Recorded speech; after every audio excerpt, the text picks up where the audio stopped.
Bonjour tout le monde. Merci à Carlos et à Olivier de me faire l'amitié de m'inviter chez vous. Et c'est dommage pour ceux qui étaient peut-être là déjà au TEDx, une partie de la conférence va être assez similaire au début, peut-être vue sous un angle légèrement différent. Et c'est une conférence qu'on a faite plusieurs fois, la dernière fois au Québec avec l'Assemblée générale des associations internationales des villes portuaires. Et ça parle des villes mais aussi des villes portuaires. Peut-être juste un petit mot sur moi avant pour que je me situe par rapport à tout ça. Et pourquoi les villes, pourquoi les ports et pourquoi ça m'intéresse tant que ça. Je viens de l'île Maurice et je l'ai dit dans le TEDx, j'ai fait un jour un test d'ADN et j'ai un résultat qui commence en Corée du Sud pour finir jusqu'à Sénégal, en passant par l'Inde, la Chine, l'Europe, le Moyen-Orient. Donc j'ai un peu de tous ces pays-là. Quelque part, en petites gouttes ou en grandes gouttes chez moi. Et donc, les villes, les voyages m'ont toujours intéressé. Et de fil en aiguille, au fil des voyages, au fil des rencontres, au fil du travail,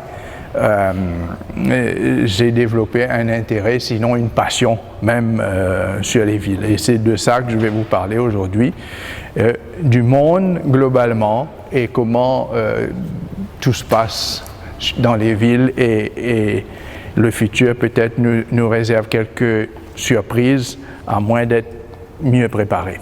C'est un monde de contrastes, un monde avec beaucoup de nouvelles tendances qui touchent le tout, la mondialisation, la connectivité et plein d'autres choses, mais avec des impacts très importants sur trois choses.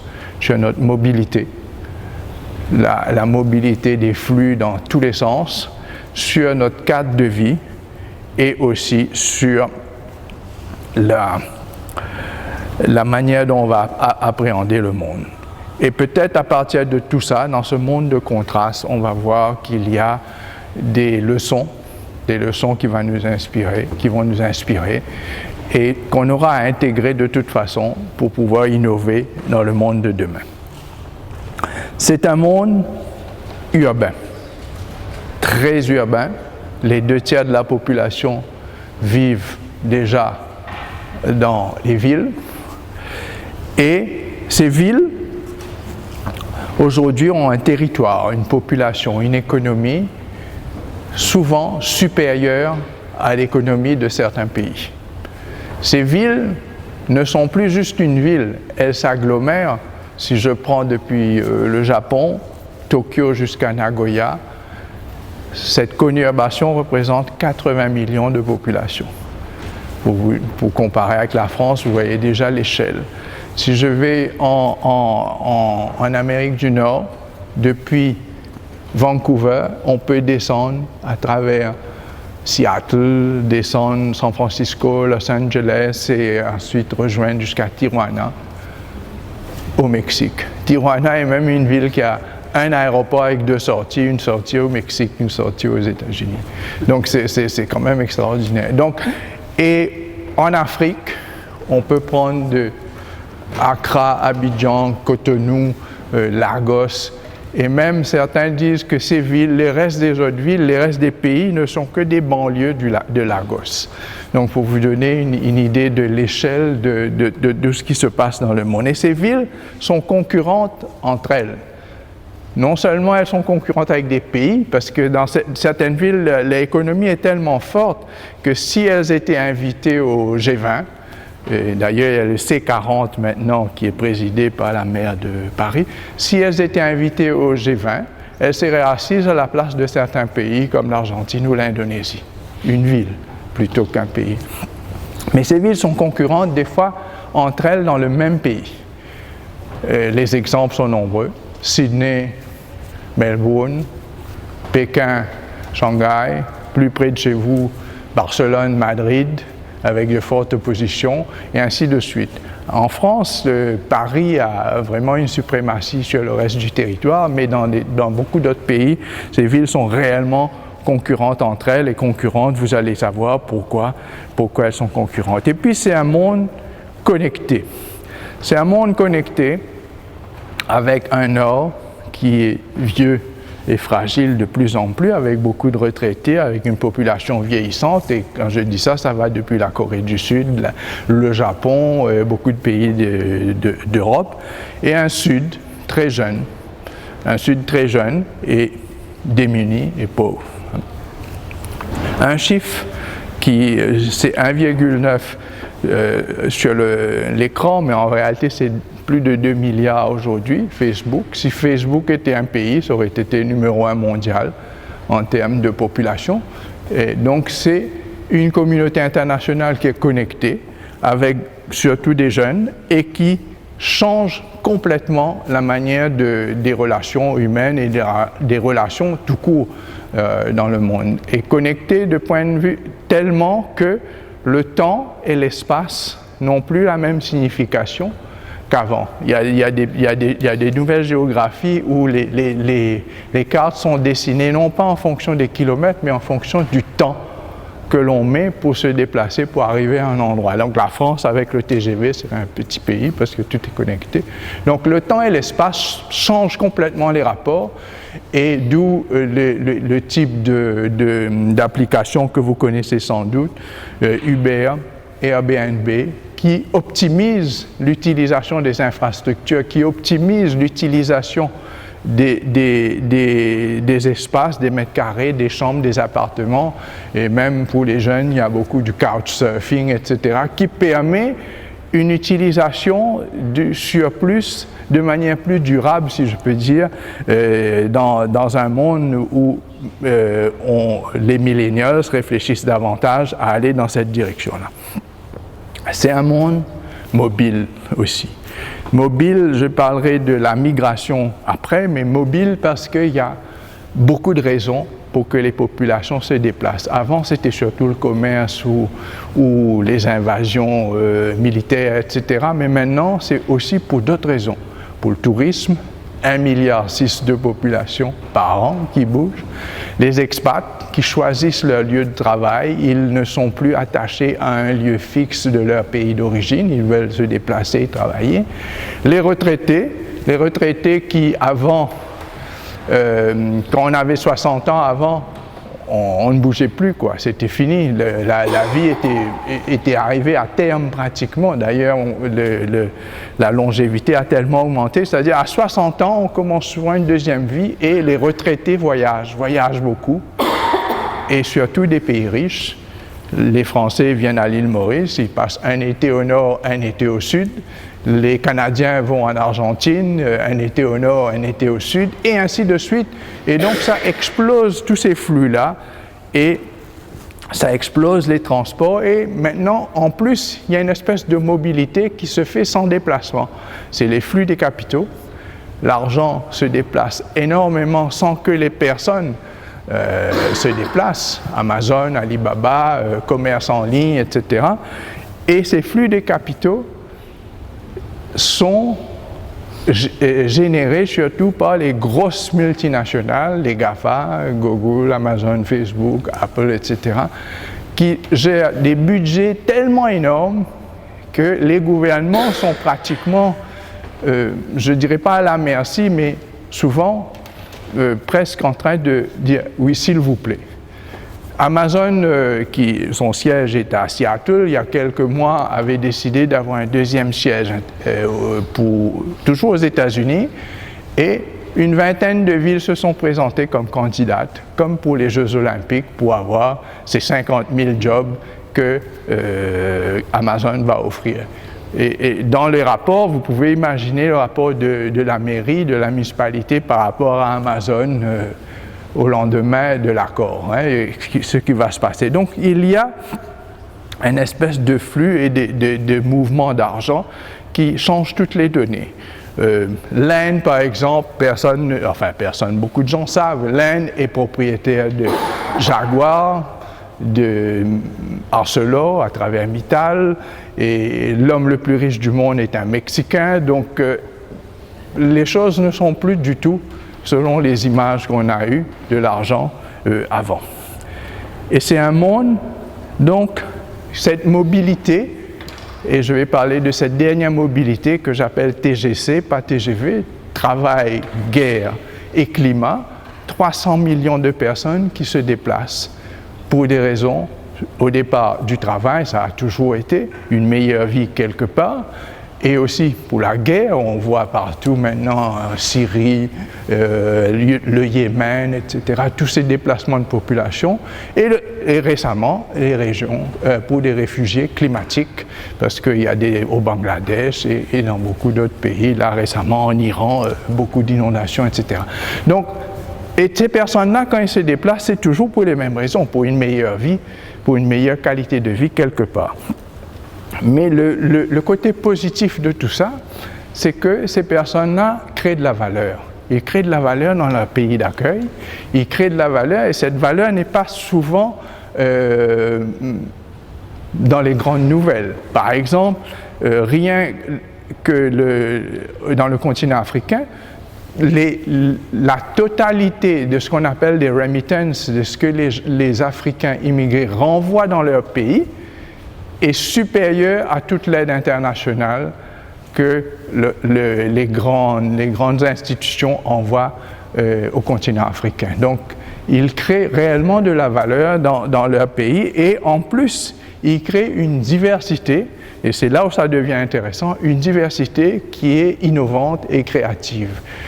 40% des sociétés américaines, selon Forbes, des top sociétés, sont créées par soit des fils d'immigrés, fils et filles d'immigrés, soit eux-mêmes, ils sont immigrés. Steve Jobs, Sundar Pichai, de Google, et ainsi de suite, Pepsi-Cola, la dame qui est CEO de Pepsi-Cola. Tous ces gens-là sont réellement au top niveau, et cette diversité crée une innovation créative extraordinaire dans beaucoup de pays. Une ville, les champions dedans, une ville comme New York, parlent 800 langues. 800 langues, à Londres, 100-150 langues à peu près. Le métro, le subway de New York vous parle déjà en 4 langues, anglais, espagnol, russe, chinois, et ainsi de suite. Et cette créativité, sans cesse, crée un brassage d'idées et créent de l'innovation, et même font partie, pour ceux qui connaissent ce réseau, des villes créatives au niveau international. Mais de l'autre côté, le revers de la médaille, c'est que dans ce monde globalisé à outrance, les gens ont besoin de se retrouver autour des valeurs communes, autour des langues, autour des religions, et des fois plus prosaïque, de manière plus prosaïque, autour du commerce, l'Union européenne, NAFTA, Mercosur, etc. Et ces mondes-là sont de plus en plus de mondes de refuge, et des fois qui vont dans des extrêmes, genre America First, et récemment au Brésil, et comme on le voit aux dernières élections. Et donc, les villes concurrentes, je disais, commencent à se donner un label, ce new branding, I love New York, I Amsterdam, I Soul You, et ainsi de suite, Only Lyon. Et ces villes se rivalisent entre elles pour attirer deux choses. Pour attirer, numéro un, l'investissement international. En anglais, on dit double FDI, Foreign Direct Investment. Et le deuxième, c'est Foreign Direct Intelligence, pour attirer le meilleur talent. Et ces villes ont besoin d'attirer les meilleurs talents, parce que le talent va être source d'innovation, va être source de brevets, etc. Et c'est souvent les millennials qui, eux, bougent le plus, qui sont source de cette créativité et qui, sans cesse, renouvellent et créent dans la diversité quelque chose d'assez intéressant. Alors, et les millennials qui bougent, comme les expats, je disais, bougent souvent pour trois raisons. Et on voit bien, ils veulent s'installer dans des endroits verts, dans des endroits qui a de la substance, pour une qualité de vie, mais aussi une qualité de l'offre culturelle du pays. Et bien sûr, il y a certains qui bougent simplement pour des raisons fiscales, parce que c'est des pays où ils payent le moins d'impôts. Et donc, cette espèce d'intérêt culturel donne ce qu'on appelle maintenant un nouveau vecteur. Avant, on allait consommer de la culture, et aujourd'hui, on crée de la culture, et c'est l'effet Bilbao de beaucoup de villes. L'effet Bilbao a commencé il y a très longtemps, à Sydney, il y a plus de 50 ans. Sydney, tout d'un coup, a décidé de se doter d'un équipement culturel, qui est l'Opéra de Sydney, tout le monde connaît, qui est aujourd'hui la fierté d'une nation. Si on met juste l'image de l'Opéra de Sydney, on sait que c'est l'Australie, on sait que ça représente ce pays-là. Et cette démarche, cet effet a été suivi aujourd'hui par beaucoup de pays, beaucoup de villes. Bilbao, bien sûr, le musée Guggenheim, 20% de croissance économique en une année, 3 à 4 000 jobs en une année, suivi par beaucoup d'autres pays, beaucoup d'autres villes qui ont créé ce genre de mouvement. Bakou, le centre Aliyev, Hong Kong avec West Kowloon est en train de faire 17 projets culturels, dont 2 déjà en construction. Même à Marseille, il y a eu le MUSEM, à Abu Dhabi, le musée du Louvre et ainsi de suite. Ces pays-là, aujourd'hui, deviennent producteurs de la consommation culturelle et produisent ce qu'on appelle les industries créatives et culturelles. Ça va jusqu'à Lagos avec Nollywood, que vous connaissez sans doute. Et les ports dans tout ça, et on va voir tout d'un coup un événement qui a été en 1815, c'est un petit volcan en Indonésie qui a eu une éruption, et cette histoire, cet événement a mis 8 mois avant d'arriver en Europe pour que les nouvelles puissent être connues de ce qui s'est passé en Europe. Aujourd'hui, ce serait impensable. Je veux dire, avant, là, il y a 2 jours, il y a eu la tragédie de Notre-Dame. Instantanément, le monde entier était au courant de l'événement tout de suite. Et le port avant était le lieu de l'échange, le lieu où les nouvelles arrivaient, et c'était la porte du pays sur le reste du monde. Et aujourd'hui, cet avantage semble perdu à cause de l'Internet, et les villes n'ont plus la même force, les villes portuaires semblent ne plus avoir la même force. Alors, on a analysé comment ce déclin petit à petit a disparu et que les villes ont, au profit de ce qu'on appelle des smart cities et des villes intelligentes, et le buzz a complètement s'est déplacé sur les villes intelligentes, des fois inland, alors que les ports qui étaient réellement au début à la pointe de tout se retrouvent relégués au deuxième espace.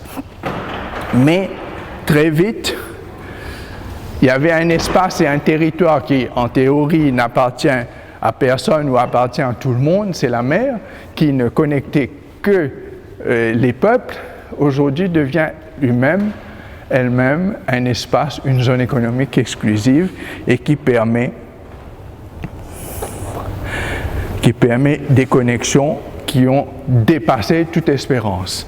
Les mouvements aériens passagers, par exemple, 4 milliards actuellement, en quelques années, va être multiplié par 400%. C'est-à-dire ça va passer jusqu'à 16 milliards. Il y a déjà 1,6 milliard de touristes. Et tout ce mouvement va exponentiel. La mer, le container, depuis qu'il existe, a développé une telle force dans le transport des marchandises qui représente aujourd'hui 80% de tous les flux de marchandises entre des pays et avant. Et avant, c'était surtout l'Europe, ou bien c'était un trafic qui était dans les deux sens inégal, qui venait des pays émergents en ressources de matières premières pour aller alimenter les pays développés qui, eux, les transformaient et revendaient les marchandises déjà fabriquées, transformées vers les pays émergents. Aujourd'hui, le flux est totalement inversé. Le flux est totalement inversé et les petites villes comme portuaires, comme une petite ville comme Djibouti dans l'océan Indien, avant 1 million d'habitants, tout le pays représente qu'1 million d'habitants, aujourd'hui à 8 ports.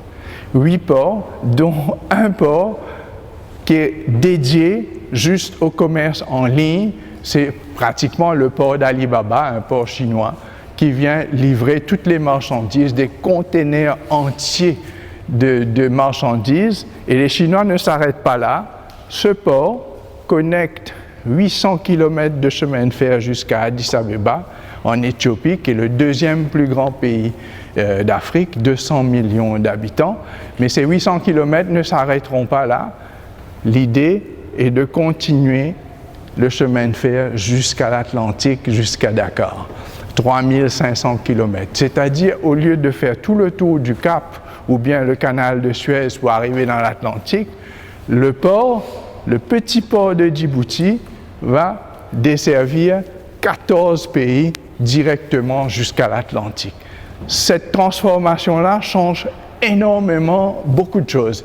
Les pays enclavés se retrouvent tout d'un coup connectés des deux côtés, Atlantique et Océan Indien, et du coup, ça développe tout l'arrière-pays. Ça veut dire quoi? Ça veut dire que toute cette connectivité permet le développement et l'infrastructure. Bien sûr, ça ne se passe pas sans mal. Ça ne se passe pas sans mal parce que la consommation, c'est un des transports pour l'instant les plus difficiles en termes de consommation d'énergie, mais les espoirs sont permis parce qu'ils renouvellent de plus en plus des nouvelles méthodes de transport, de solaire avec des énergies renouvelables, et toute cette transport de l'énergie aujourd'hui vise quand même des moyens pour réconcilier le transport et l'énergie, la mer et la pêche, et ainsi de suite, et une série de flux comme ça qui aujourd'hui va être apprivoisé, si je peux dire, pour aller vers des nouvelles positions. Et ces shipping routes, ces liens maritimes, et là c'est là où la Chine est devenue très forte parce qu'elle investit énormément dans les routes maritimes qu'elle appelle les routes de la soie, et qui irriguent, comme vous le voyez, toute la planète dans le monde entier. Et ce qui est encore plus étonnant, c'est que toutes les zones qui étaient un peu à risque, la partie de la Somalie, la piraterie, etc., se calment aujourd'hui parce que justement tous ces pays-là ont placé des zones militaires, des bases militaires pour contrôler la mer du sud-est asiatique, l'entrée de la mer Rouge et le golfe du Bénin de l'autre côté. Toutes ces zones-là sont hyper protégées.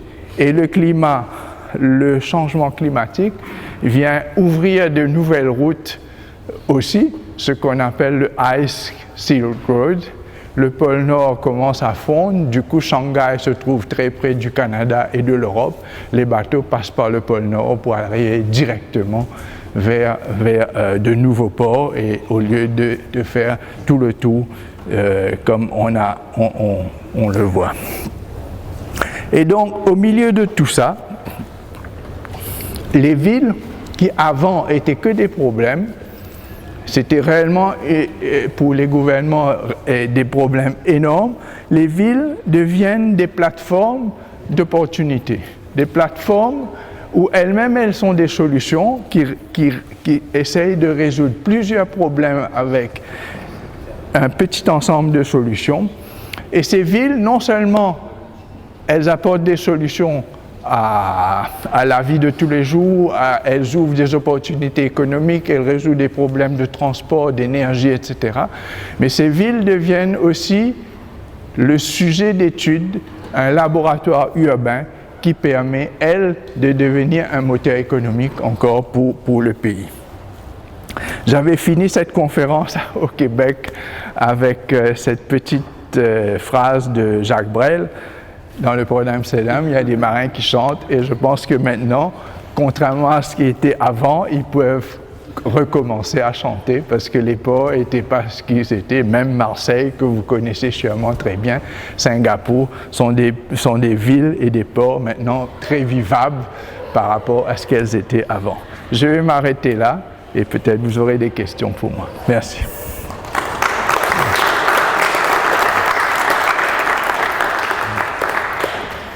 Merci beaucoup.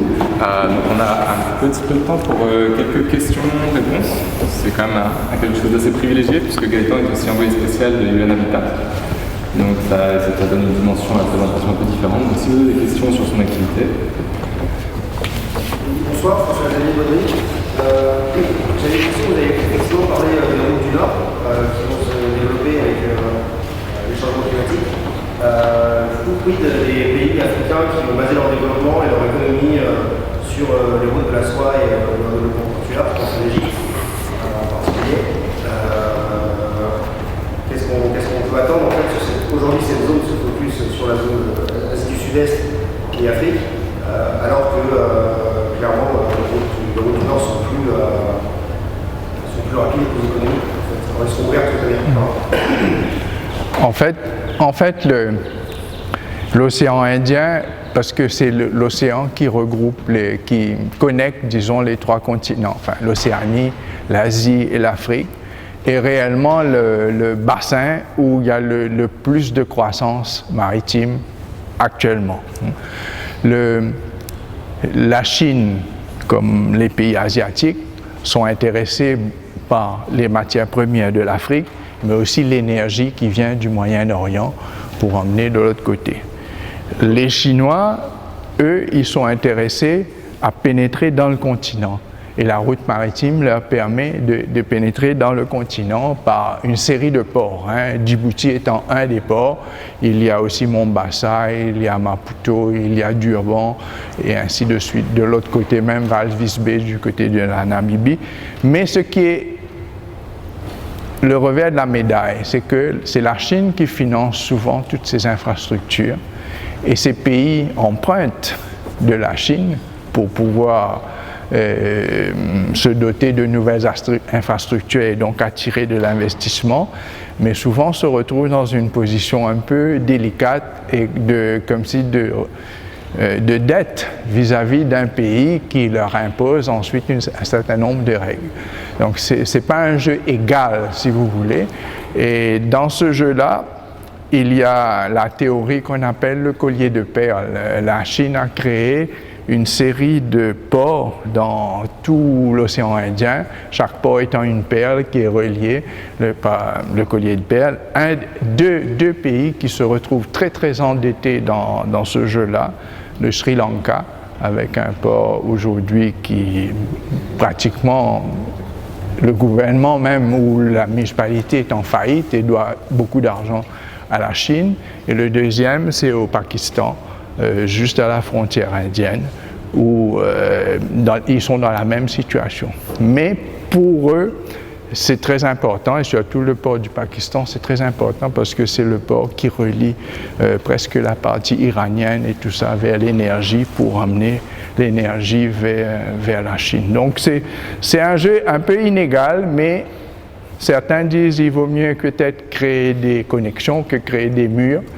Alors dans les deux cas, on n'est pas toujours gagnant. Oui. Vous avez parlé que de nos jours, on a des entreprises type Amazon, Google, tout ça, qui sont de plus en plus puissantes, qui commencent à être plus puissantes que les États. Est-ce que vous pensez qu'à un moment, c'est eux qui vont justement réguler tous ces flux que vous avez parlé, par exemple, plus de personnes, voilà, il y aura un passeport Google Ben oui, je pense que, et je crois que dans les TEDx samedi, beaucoup de speakers ont parlé de ça. Ils disaient que vous, les millennials, ne comptez pas sur les gouvernements. Je crois qu'ils vont être de moins en moins puissants et moins en moins de ressources pour pouvoir changer les choses. Et dans ce que vous dites, même au niveau de l'Europe, Google se retrouve à Dublin, en Irlande, et les docks sont maintenant appelés Silicon Docks. C'est carrément Google qui est propriétaire, et Google tous les ans par rapport aux impôts, par rapport à l'Union européenne, dit non, ok, combien, je vous paye les impôts et voilà, et je continue à faire ce que j'ai à faire de la même manière. Donc ils n'arrivent plus à faire pression sur ces grandes sociétés internationales pour imposer des règles. Et le deuxième élément dans ces multinationales numériques, je dirais, c'est que l'innovation numérique va tellement vite que tous les gouvernements ont beaucoup de mal à légiférer pour contrôler. Ils sont toujours en retard de 2 longueurs ou 3 longueurs. Et quand la loi vient, la technologie est déjà obsolète. Elle est dépassée par une nouvelle technologie et ainsi de suite. Et ça va toujours plus vite comme ça. Et du coup, ils n'arrivent pas. Et je pense que je n'ai pas la solution, je constate seulement et je ne fais pas de jugement de valeur non plus, je constate que c'est un cas, c'est comme ça.